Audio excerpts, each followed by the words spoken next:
All right, North Garden, let's go take a look. I've left the fertilizer test just going since it's a good cover crop, and you can see the center section's doing really well. Again, that's the bat guano. Gonna leave that, hopefully to see if it winter kills, since it's the summer soil builder from green cover seed. Up next, just planted this week, cover cropping for the next crop, which is peppers in the spring, summertime. All right, here we have our Icilium red. We can see the past ones are up all the way. These ones are just sprouting. And then we have California early over here. So those couple there, as well as these right here. And then we have a cover crop for where we're going to put tall corn next year. That's looking really good. Next we have Vivacious continuing to produce tomatoes. We're getting down to 38 now. Same with Early Girl. You can see a couple of red tomatoes sneaking in there. The Valencia hasn't produced in a while. I think it's probably done. It kind of threw a big one. Oh, there's one. There's actually one down there if you can see it. Right in here. So it's still producing, just slow. I might refresh those seeds. Santa Orange, still one of the most productive ones I've got, with very low nutrient needs.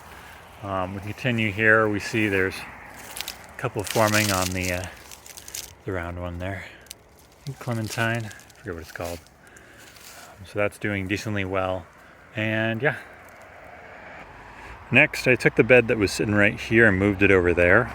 Don't do that. It takes as much effort as making a bed. Just put them in the right spot. The next situation here is this. These are the peas. This is a 3-foot tall trellis, and these are Sugar Daddy on the right, and these are Cascadia on the left. You can see the height difference. Same maturity level, pretty much, but one, they're much smaller and easier to manage. The others are much taller. Now, the Sugar Daddies, since this is a side-by-side comparison, they're just getting their buds, as you can see there. Whereas Cascadia has been actually flowering for a good week, maybe two, and it has already got a bean pod here. Oh, if it focuses.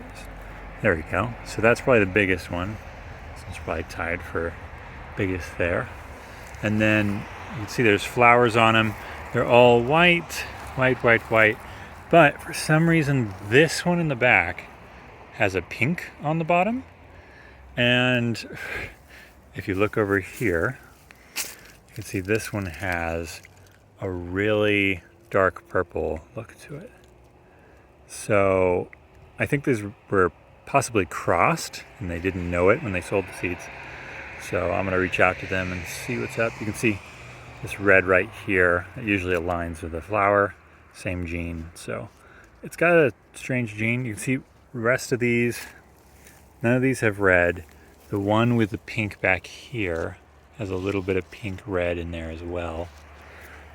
So not quite sure what that's about. We'll find out. Starting at the top here, those Wonder pole beans still. Kentucky Wonders are still going strong. Still producing, even in the lower temps. 38, and I still have this basil. It's still going. There's actually some basil underneath the tomatoes, I believe, still.